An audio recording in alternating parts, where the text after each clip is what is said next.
Okay, today we're going to talk about sequences. Sequences are basically just patterns. They can be with numbers or shapes or drawings, anything like that. Today we're going to talk about patterns with numbers. So there's two ways to write these. So notation is going to be a big deal here. Now the explicit formula, this will make more sense once we get into an example. The explicit formula is based on term number.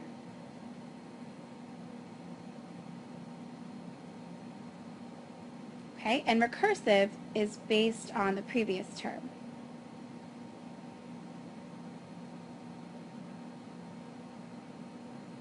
So let's take a look at an example.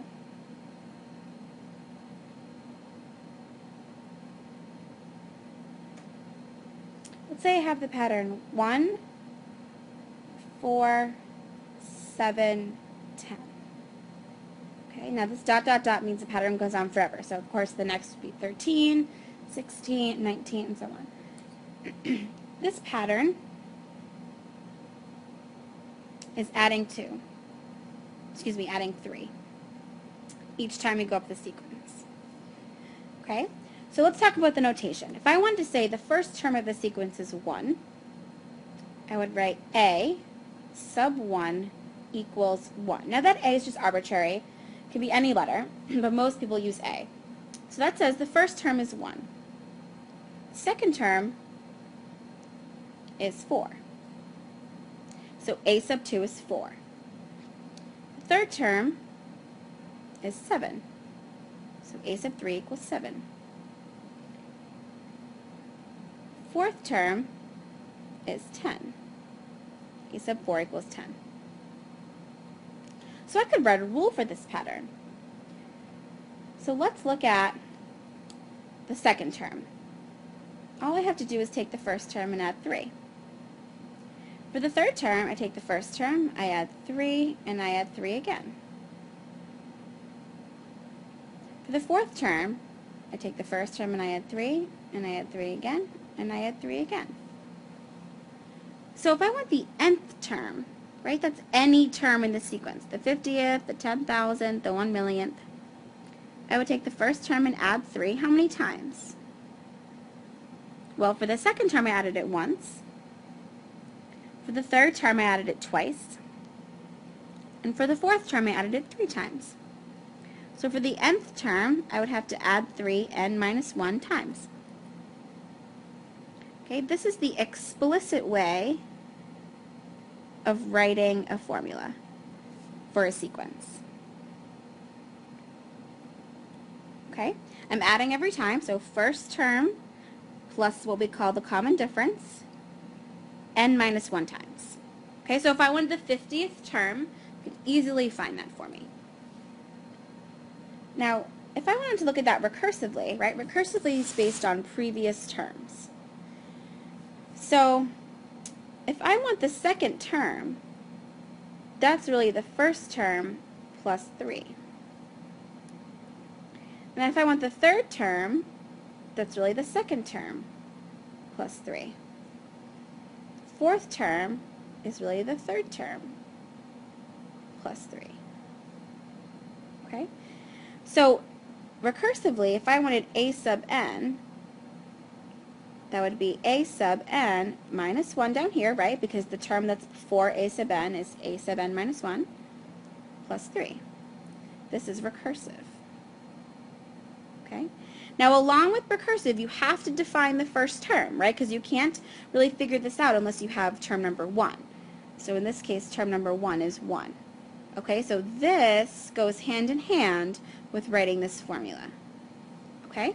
Now this formula wouldn't be useful if I said I wanted the 50th term, right? Because if I wanted the 50th term, then you'd have to know the 49th term, which means you'd have to know the 48th term, which means you'd have to know the 47th term, and so on and so forth. So in a situation like this, explicit is much more helpful. Okay, so let's take a look at something where recursive is more helpful.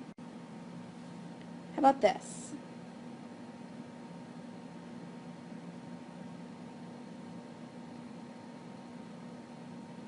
Can you tell me what this pattern looks like?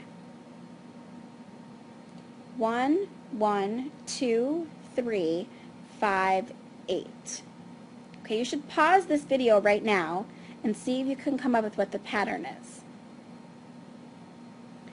First term is 1. Second term is 1. Now we're going to base everything off previous terms.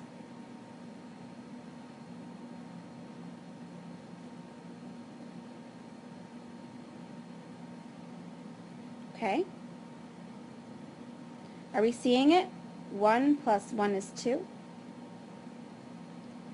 2 plus 1 is 3.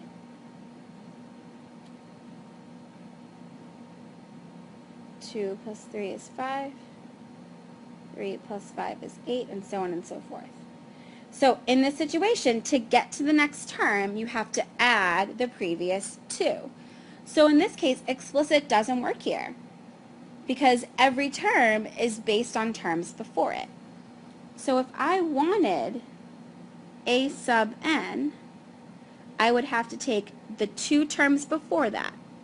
Okay, so the term before a sub n is a sub n minus 1. And the term before that is a sub n minus 2. Now remember, you have to define where you start, okay? So if a term is based on 2 previous terms, then I have to tell you what the first 2 terms are so that you can keep going in this case. So here,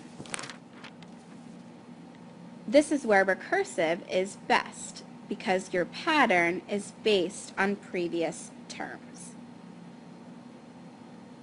Okay, so let's look at one where I give you the formula and I ask some patterns here. So what if I said a sub n equaled a sub n minus 1 plus 2 times a sub n minus 2. Okay, so in words, that means if you want any term in the sequence, take the term before it and add it to twice the term before that. So a sub 1 is going to equal 2. My handwriting is so messy on this app. Okay, a sub 1 equals 2. A sub 2 equals 3. So let's say I asked you for the next 2 terms. So you say, okay, I want a sub 3. Well, if I just kind of sort of think about substituting in here that n is 3, then a sub n minus 1 is a sub 2. Okay, and a sub n minus 2 is a sub 1. Right, so that says if I want the third term, I take the one before it and add it to 2 times the one before that. So in this case, it's going to be 3 plus 2 times 2, which gives me 7. So a sub 3 equals 7. What's a sub 4? Well, the term before a sub 4 is a sub 3, and the term before that is a sub 2.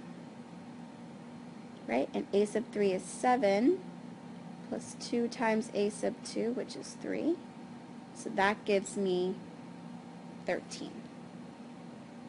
Okay, so what you're taking away from this is notation, and when explicit formula is better, and when recursive formula is better.